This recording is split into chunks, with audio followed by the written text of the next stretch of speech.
Welcome back to another episode of the Breakthrough Lab podcast. On this episode, we are discussing 5 tools that will enable you to move on from the past, from the events in your life that have been keeping you stuck in a place where you're not able to make any change, to become a different person, to get a different result in life. And this is important, very important episode, because everyone in life has stories. Michelle and I have stories. And the stories that you have, that you collect as your life progresses, can either be empowering or they can be disempowering. As people who think about this stuff a lot, we do our best. We try and be as mindful and cognizant of the stories that we have and collect in our lives as much as possible so that we can live an empowered life and get the results that we want in life. But it's the fact is that even for us who think about it all the time, it's not always easy. And sometimes we do get stuck in stuff. And I know that for the majority of people out there, not necessarily you, but maybe, a lot of times people do get stuck in disempowering stories. And what I mean by stories is, a story is it's how things got to be the way they are. I remember I read a book, I think it was by an author named Daniel Quinn. He wrote 2 books, one called Ishmael and one called Story of B. I don't remember which book it was, but he talks about, I think it was in Ishmael, where he brings up this idea of what is history. And history is really just a recounting of how things got to be the way that they are. And history is always told from the perspective of the victors. I just put air quotes around that word. But the people who were victorious, because, in the past and even now, wars have been fought, and the stories of those wars were told by the people who won the wars, because obviously the people who lost the wars didn't stick around to tell the story. And so in your head, you are constantly engaging in wars, in little battles with things that may trouble you or challenge you, or just things that you don't necessarily want to happen. But such is life. And we learn to deal with it. And what happens is that you are always going to be the winner. Our mind always wants us to be victorious. And in order, as a self-preservation method, if we view ourselves as the loser, it's going to put us in a very terrible state. So as much as we can, we try and view ourselves as winning in a situation. And the problem that happens is that the story that gets associated with that is not always true. I know someone who has a story about the women in his past, and most especially one woman in particular. And I've heard him tell me that he would be going on first dates with new women, and he would talk about what a bitch his ex-partner was, and talk about how she left him and she did this and that to him. And he would never get any further than the first date. And he would always complain about it and say, why are women so, no one loves me. I'm unlovable, obviously, because no one wants to talk to me after the first date. And why are women this way? And blah, blah, blah, blah, blah. Well, that's a story. And it's not helping either. On the other hand, you might be in a relationship right now and you might talk about how awful your spouse is all the time, to your friends, to your therapist, to your parents or colleagues or whatever. And that's a story. And if you find yourself being stuck in the story, you might find that you or maybe someone you know is talking about the story a lot. And it's always a negative thing, isn't it? It seems like people with negative stories tend to talk about it more. They need to get it out. It's painful to keep it in. It's toxic. It messes you up. Now, there are less overtly toxic stories that we can tell ourselves in relationships. For example, as a new parent, maybe as a new mother, you might think that you can't leave your family alone to go on a work excursion or a little trip, a little weekend with your friends just to recharge and stuff, because you're afraid that they won't be able to survive without you. And maybe if you find that they do survive, if they can survive without you, then you might feel a way about that too. Maybe you might find some resentment in that. And a very common one that we all know is, once a cheater, always a cheater. That's a story. So if you've been cheated on, you might associate that all women are cheaters or all men are cheating, make a broad generalization about something that is really just something that happened to you one time or however many times. I've been cheated on And I don't go labeling women as cheaters because I don't even like the phrase once a cheater, always a cheater, or once a anything, always anything. Once a thief, always a thief. Once a liar, always a liar. It is limiting to the way that people can show up in your life. Because people are not their behaviors anyway. Indeed, people are not their behaviors. We might have stories around wealth, money, finances. Maybe you think that rich people are greedy. You might think that your friend who makes more money than you do should be paying for everything because they can afford it. And why shouldn't they? It's unfair, right? That's a story. I'm so busy all the time. I'm so busy with work and family and chores and blah, blah, blah. I'm so busy. I never have time to rest. I never have time to do what I want to do. That's a story. And it doesn't matter that these things may have a shred of truth to them. They're still stories and they're still disempowering.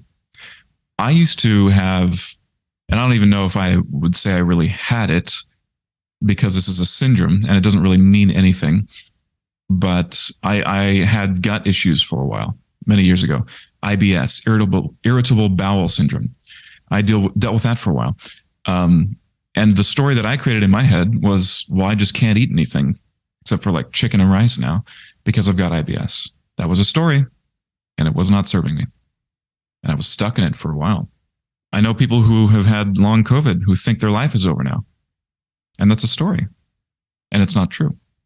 Some men think that they're never going to have success with women because they're short. So no woman's ever going to want to be with me. I'm too short. Ridiculous. Or for women, it's like I'm not skinny enough, or my body isn't the right body. I don't have legging legs or a thigh gap or whatever. And I really like what you said about how these stories aren't true, even though maybe they may be true in the moment. The fact that we are telling them makes them more true. Yeah. If that makes sense. We're Absolutely. giving power to them. So anytime you repeat something that has happened in the past and you decide that, hey, I have ADD and that's why I can't be successful with my relationships or at work or whatever it is, or even further than that, something terrible happened to me. That's one that we hear a lot in our line of work. Mm-hmm. And even just being human beings on this planet, we know that our fellow humans, some of us have gone through some really rough things. Mm-hmm. Something terrible happened to me and now I can't amount to anything more in life. We put these limitations on ourselves. We decide we're not normal. And then to make things worse, we decide that no one will understand. Mm-hmm. And our words are magic. But when used in the wrong way, when we're not aware of that, they become black magic. That's right. It's from the 4 Agreements. Which we were just talking about before this episode. Yeah. Yes. Don Miguel Ruiz. Absolutely a must read for anybody who is interested in what Joshua just said. So the topic that we're talking about today, the reason this is so important is because if you've ever experienced any of these things, any of these stories, or if you know people around you who have experienced these stories, which everyone should be nodding their head right now because we all have stories. We already all decided this. My hands up. Wouldn't it be amazing to learn how do we shift out of those stories so that we don't continue reliving the past? And that way we make more room for what we actually want in our lives. And that's why we really want to talk about this today. And so we all know that we all have stories, and the quality of your life is going to come down to the quality of your stories and the meanings that you create in them. As Joshua already mentioned, are they empowering stories or are they disempowering stories? And the great thing is that we can recount our stories. We can retell our stories that were not empowering and make them more empowering. But the first step, just as with anything, is to realize when you're stuck in a story. Yeah. And realize that it is a story. That the thing that you're looping on is not reality. It's a story that you're telling. Everything that happens in your life is a story. And this reminds me of an encounter I had with a client not too long ago. And, we were going through something, a situation that came up. And as soon as this person started telling me more, their language patterns helped me realize that there was some sort of baggage, that there was a story that was fueling this situation and some of the feelings. And as soon as I started talking about the 4 requisites for change, which are to release baggage, create an empowering future, take action, and then maintain focus. Throwback. The person, yes, throwback to like episode 1. Uh-huh. The first thing this person did was respectfully kind of cut me off and say, wait a minute, I don't have baggage. So this is not baggage. And so then the conversation became more around, well, let's look at this from the perspective of a practitioner who has extensive training in recognizing these patterns. And, you know, the first step was for me to get to this person to the awareness that, yes, what you just said tells me specifically that we're looking for something that has happened. Once we crossed that bridge, the next one became, you know, digging deeper and trying to figure out what was the story? What is the story? What is the belief that underlies, you know, the creation of these circumstances? Because remember that when we have a belief, it creates a filter. It helps us delete, distort, or generalize what we see so that we see what we expect to see, what we believe to see. So through the telling of the situation, I was able to come up with a couple of different things that I thought might be appropriate. And so I was like, could it be this or this or this? The answer was no, totally not. Absolutely not. So I'm like, okay. I asked, in the words of the client, a really great question. And the answer to that question was, dang, I know I literally just told you that all of those things weren't it, but you were right. Yeah. It absolutely is that. And this is why you do what you do, isn't it? And I'm like, yes, this is exactly why I do. This is totally normal because our conscious minds don't want to think that those things are true. Right. We don't want to think we have baggage. We, especially when you are living this sort of life, you're into this sort of material, you're probably into personal growth and development. And how can I continue to elevate? We're working so hard at doing this that we don't want to think that we still have this issue that's clouding our perspective. Yeah. And what I told this person is like, this is great. The fact that this is happening is a wonderful thing because it's giving us an opportunity to find the story and to do something about it. And so instead of looking at it from the perspective of like, I can't believe I believe this, or I'm still dealing with that, or that I think that way at the unconscious level and being disappointed about it, learning to embrace that, celebrate it, and see it as an opportunity that great. Life is presenting me something that I can now release and get rid of. It was such a cool experience to, because that person could have chosen to continue to deny that they had a story.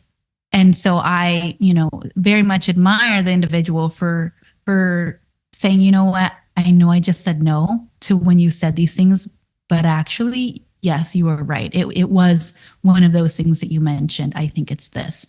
And from there, we were able to move on. My next question was like, great, do you want to release this? Of course, the answer was yes, let's get rid of this. Mm-hmm.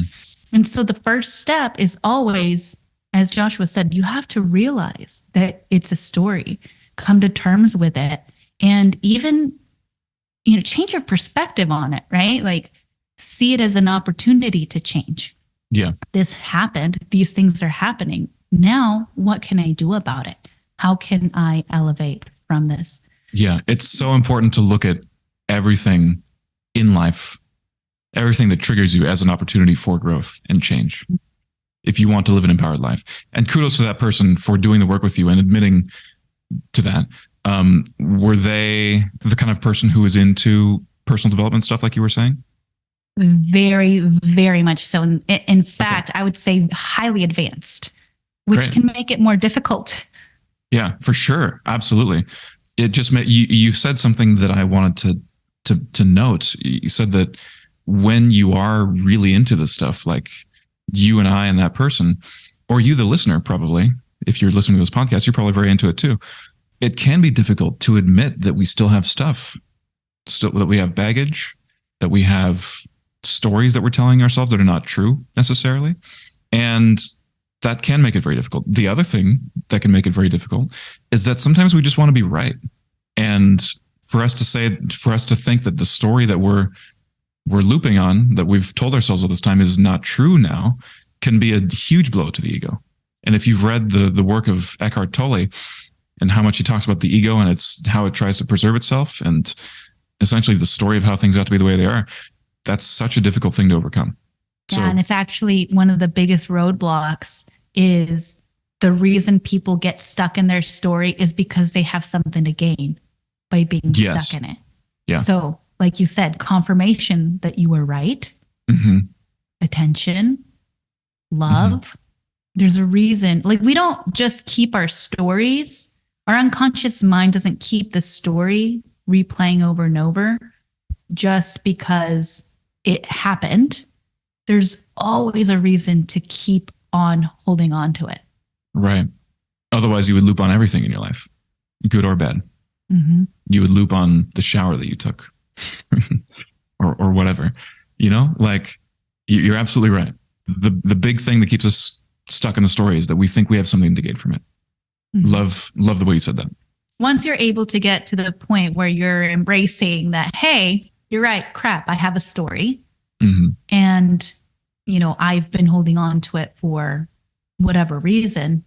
The next step becomes to realize that every time you tell this story, whether it's in your own mind, like, oh, that happened because of what happened to me in the past, or out loud by recounting it to friends, you are literally remanifesting your story. Yes. Think about that. You are literally remanifesting everything that you say, because as Joshua said earlier, your words are magic. They're powerful.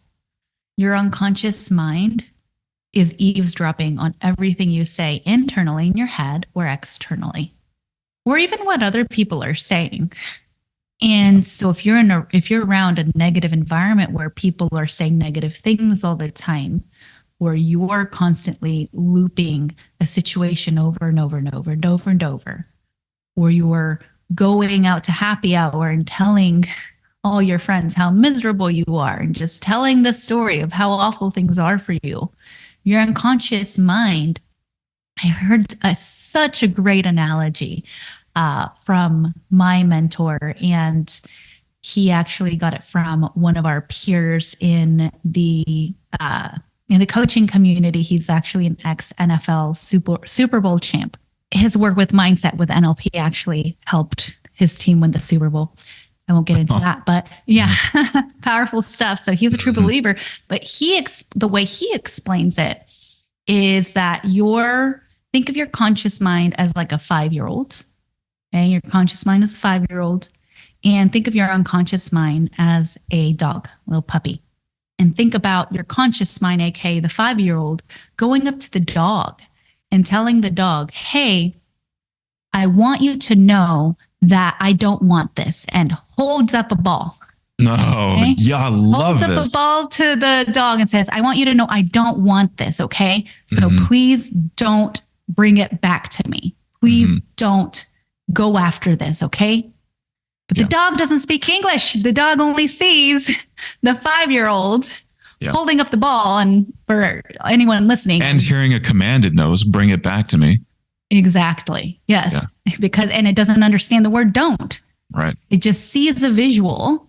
And so what does the conscious mind do?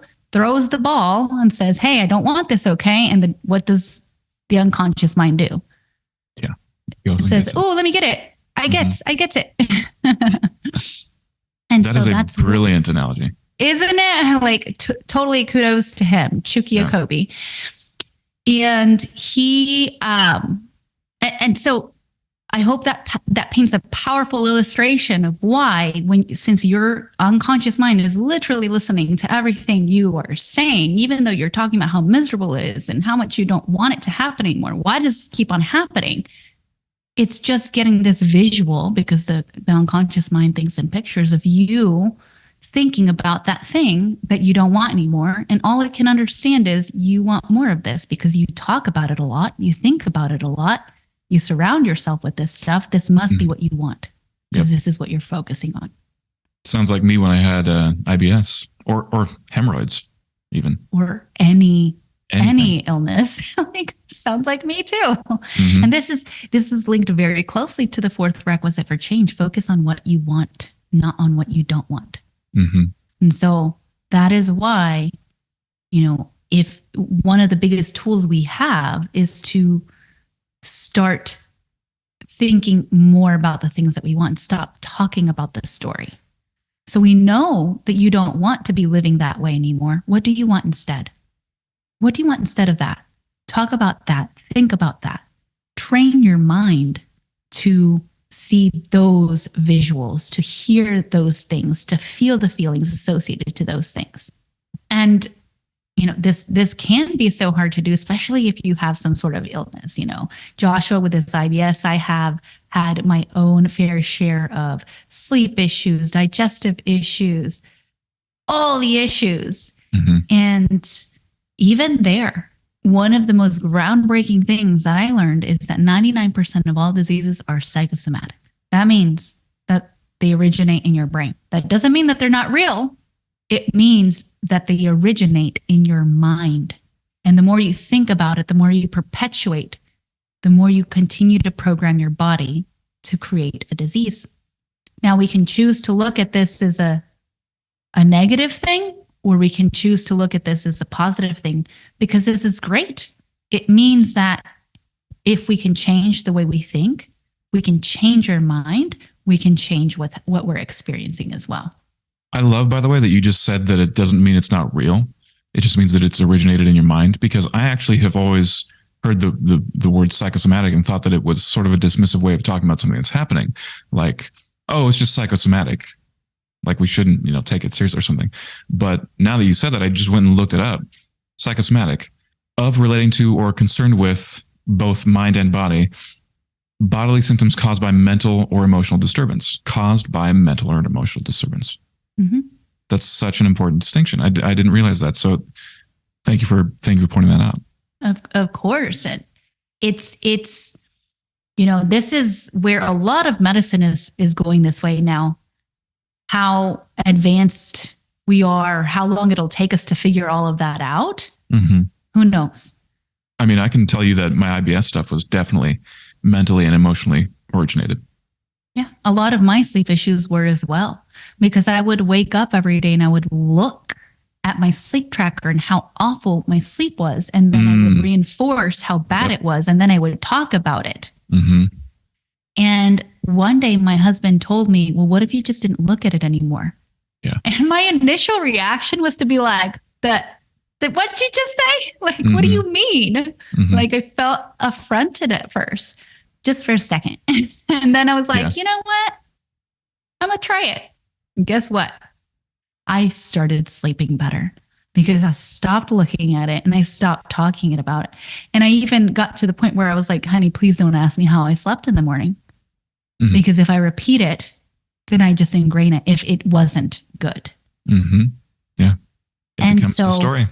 Yeah. And so when we start thinking about the things in our lives, all of the events in our lives, including any illnesses, that it originated in our mind, that means that we can uncreate it. We created it there. We can also uncreate it. And it becomes very important, again, to make sure that you first examine, why am I creating this in the first place? Like, what am I getting out of it? We already discussed this, and it's just another reason, another very important reason to look into this, because it just reminds me of like a funny story about my dog, Biscuit. I love that dog. And at a certain point, I moved out of my parents' house, and he did not like the apartment life. So he ended up staying at my parents' house. And anytime I would go visit, of course, he would get lots of cuddles, and he loved attention. He was a very jealous dog. Like, if I went and cuddled my parents, or my parents gave me attention, he would start barking and get in the middle of it. Well, I remember one time I was leaving my parents' house and I think he was running up behind me and I accidentally stepped on his little paw. And I felt so bad. And then I was, just like, oh my gosh. And I was babying my dog. Of course, I was just like caressing him. And I even got like a little something to wrap his little paw, and he was limping and, all this stuff. I ended up staying like an extra few hours to, I just felt so terrible. Well, turns out my parents called me later, and as soon as I left, the dog started walking just fine, like completely normally. Oh, man. Yeah. And I was like, what? Like, I was conned by this dog because he was getting so much tension out of it. And but that happens, doesn't, like, if it even happens with our pets, we do it too. Yep. We do it too. And we have something to gain from having some sort of bad thing happening to us. I'm specifically talking about, some sort of health thing here, but it's not just always about health. I was recently working with someone who had done a lot of release work and was having a really hard time with a very specific topic, like just something that kept coming up, a story that just kept coming up over and over and over and over. And again, someone who's very advanced on the path, who is doing all of this work, and being a part of this situation with this person really, really drove it home for me how important it is to really understand what you may be gaining out of keeping a story. Because after drilling down and drilling down and drilling down, we found that this person was using fear as motivation to get things done and become a better person. Like, if I don't become a better person, then this is going to happen to me? Like actually using fear as a motivator. And so because this person valued becoming a better person and achieving things, they did not want to let go of the fear. At an unconscious level, they wouldn't let go of fear because it would then not allow them, in the way they constructed their reality, to achieve and become a better person. So I have to be fearful in order to continue to grow and be a good person, which doesn't make sense. And this person said the same thing. And these are the kinds of things that we create in our minds. These are the kinds of stories that our unconscious mind thinks, hey, this is how we're going to get what we want. This is what you said you wanted. Again, think of the dog. They only see the picture. They think, hey, and sometimes we can get to the bottom of it on our own, of like, hey, what do I have to gain out of this? And sometimes, like in the case of this individual, like we really had to dig really, really deep and take a deep dive to figure out, like, well, this is why you've been holding on to this. As working with another individual who also, same thing, they realized that the reason that they were keeping themselves in a negative state was for the attention. They'd had some traumatic things, like a traumatic upbringing. And when we got to, hey, here's what the root cause is, here's the big story that you've been telling yourself. And we were digging even deeper to find out, well, why do you have this story? What purpose does it serve? What are you getting out of keeping this? And it was such a big aha moment that, like, I'm getting attention. Yeah. I've helped people with anxiety who have that motivator. Because I didn't ever get the love and attention that I needed. Yeah. And this is the only way that I could do that. And that was just like such a moment of, oh my gosh, because as soon as you can find out that you have something like that, so if you've been having a hard time letting go of something, sometimes it's worth it. It's an indicator that, hey, there's a reason that you have somehow in there that I should keep this. And finding that literally sets you free, because now that you have found out what the story is, and now you've found out what the reason was to keep it, you can choose to retell it in a different way. And that's the big thing, that when you keep reliving the story over and over, you're not learning the lesson from it. You're just giving one version of what it means, right? We talked about how the stories that we have, we assign meaning to them. Mm-hmm. Or maybe you think you think you've learned the lesson, but it's not actually the lesson. Exactly, because lessons are always going to be positive about the future and about yourself. It's not going to be about others. It's not going to be negative, and it's not going to be about something you should have done differently in the past. Right. And so we might even think that the story itself is the lesson. Like women are cheaters. That's the lesson. No, that's the story. You might extrapolate from that story. Well, the lesson is I shouldn't trust women. Doesn't fit the criteria that you just said. It's not empowering. When you get to the point where you can figure out, A, I have a story. B, if appropriate, this is why I was keeping it. Now I want it to be something different. I can look back in the past and I can see it through different eyes, because you can see, hey, this is why I've been creating this. But here's another meaning. And this is when you hear the incredible stories that somebody who's gone through such a horrific, traumatic event, all of the sudden is going out there and helping others by retelling their stories in a more empowering way. Yes. It's because they've been able to do this. Yeah. And that's the key here. That when we get stuck in our stories, I said earlier, hey, sometimes we get stuck in these stories like, well, this terrible thing happened to me, so now I'm stuck and nobody understands me. If that were true, then why are there other people who have gone through something similar and they are doing great? Yep. They are helping others. It's because they've gone through the process in their own way to figure out that there was a lesson and now I can use that to improve my life and to give back to others. Now, when you retell your story, instead of it being about how bad it was for you, it can be a story of hope. It can be a story of inspiration for others. Hey, I've been there or somewhere similar, and here's how I navigate. And if I can get through that, I know you can too. So much different than, oh, that happened to me, and now I'm sure I'll be alone for the rest of my life, or I'm never going to get another job again.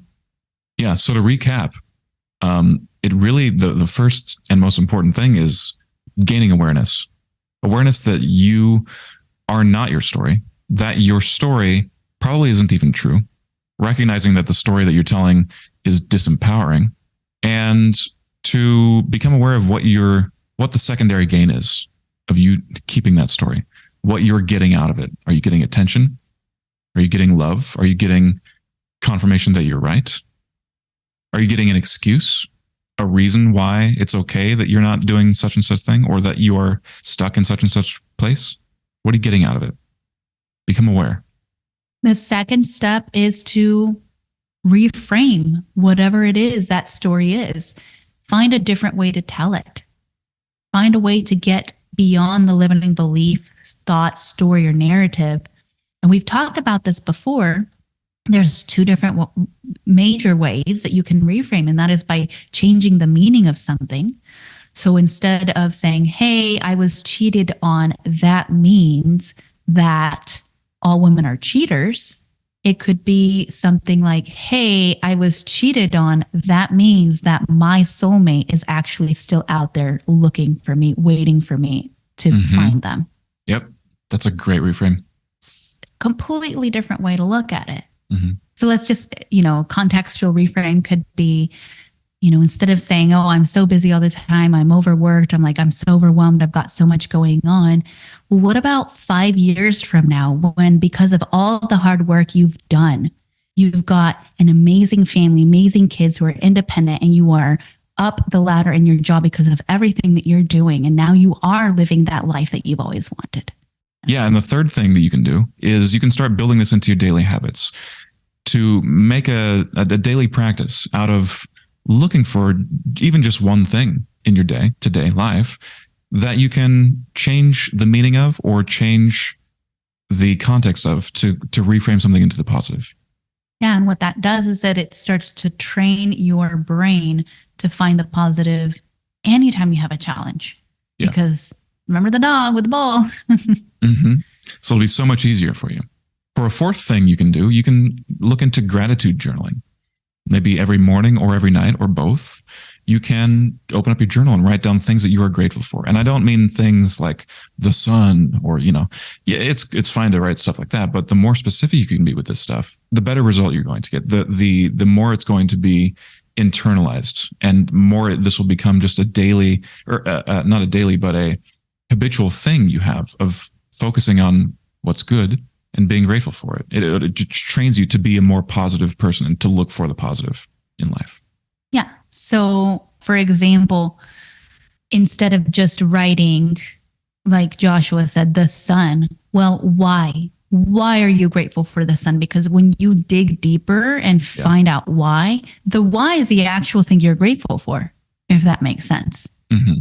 And it helps you to really associate into it and supercharge that feeling, because once you start to bring the emotion into this, that's when you start to attract more of those positive things and train your brain to think in that way. And let me just say that my word of the year is gratitude. So one of the practices that I've done, first of all, is doing the why, like making sure that I associate into the why, but also every night I ask my 4-year-old what he is grateful for.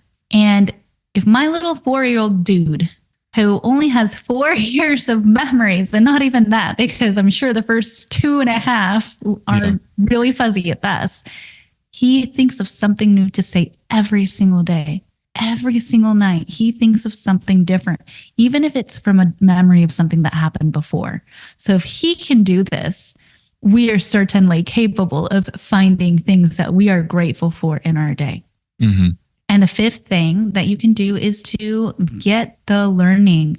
So not just focusing on the positive, but what is there to learn about this that can allow me to move on from this story, that can help empower me, that I can use to my advantage, that I can use to inspire others. Mm-hmm. And really associate into that so that you can integrate it into your future. Beautiful.